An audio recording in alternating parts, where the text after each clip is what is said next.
대한민국의 국민들은 2022년 대선에서 윤석열 대통령을 선택했었습니다.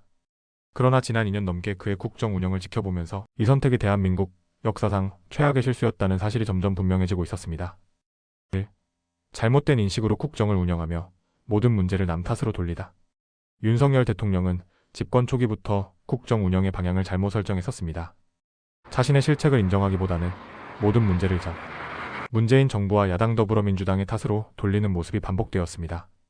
국가 지도자는 국민을 통합하고 해결책을 제시해야 했지만 그는 정치적 갈등을 조장하고 분열을 심화시키는 방식으로 국정을 운영했었습니다. 이러한 태도는 문제 해결보다는 책임 회피에만 집중하는 비효율적인 정부 운영을 초래했었습니다.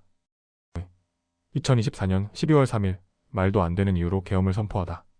2024년 12월 3일 윤석열 대통령은 국가 비상사태를 명분으로 계엄을 선포하는 충격적인 결정을 내렸었습니다. 이는 민주주의 국가에서 용납될 수 없는 반민주적 조치였으며 국민의 자유와 권리를 억압하는 행위였습니다. 하지만 이를 뒷받침할 명확한 근거는 부족했고 국민들은 윤석열 정부가 권력을 유지하기 위해 무리수를 두고 있다고 판단했었습니다. 이로 인해 국제사회에서도 대한민국의 민주주의 후퇴에 대한 우려의 목소리가 커졌었습니다. 3. 2025년 헌법재판소에서 드러난 무책임한 태도. 2025년 헌법재판소에서 윤석열 대통령은 또다시 책임을 회피하는 모습을 보였었습니다.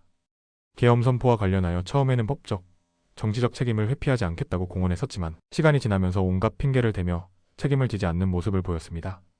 그는 자신의 결정을 정당화하기 위해 부하 직원들에게 모든 책임을 전가하며 본인은 아무런 잘못이 없다는 듯한 태도를 취했었습니다. 지도자의 가장 중요한 덕목 중 하나는 책임감이었습니다.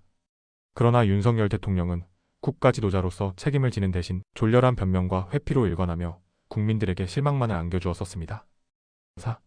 지난 2년간 대한민국의 수준이 엉망이 되다. 윤석열 정부가 집권한 지난 2년 동안 대한민국은 경제, 외교, 사회 등 모든 면에서 후퇴했었습니다. 경제는 불안정해지고 외교적으로는 국제사회에서 신뢰를 잃었으며 사회적으로는 갈등과 분열이 심화되었습니다. 국정 운영 능력이 부족한 지도자가 이끌었을 때 국가가 어떤 방향으로 가는지를 우리는 뼈저리게 경험했었습니다. 5. 다음 대통령 선출에서는 반드시 검증된 인물을 선택해야 한다. 이번 대선을 통해 국민들은 반드시 교훈을 얻어야 했습니다. 검증되지 않은 인물을 선택했을 때 그 대가는 국민 모두가 치러야 한다는 사실을 명심해야 했습니다. 윤석열 대통령은 후보 시절부터 이미 여러 차례 자질 부족이 지적되었으며 특히 3프로TV 인터뷰에서도 경제정책에 대한 이해도가 현저히 부족함이 드러났었습니다. 그럼에도 불구하고 일부 국민들은 이를 무시하고 그를 선택했었습니다. 이번 새로운 대통령 선출에서는 같은 실수를 반복해서는 안 되었습니다.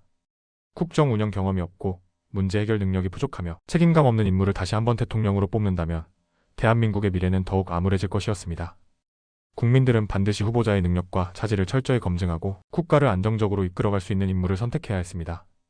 더 이상 대한민국이 미숙한 지도자에게 흔들리지 않도록 국민들은 현명한 선택을 해야 했습니다.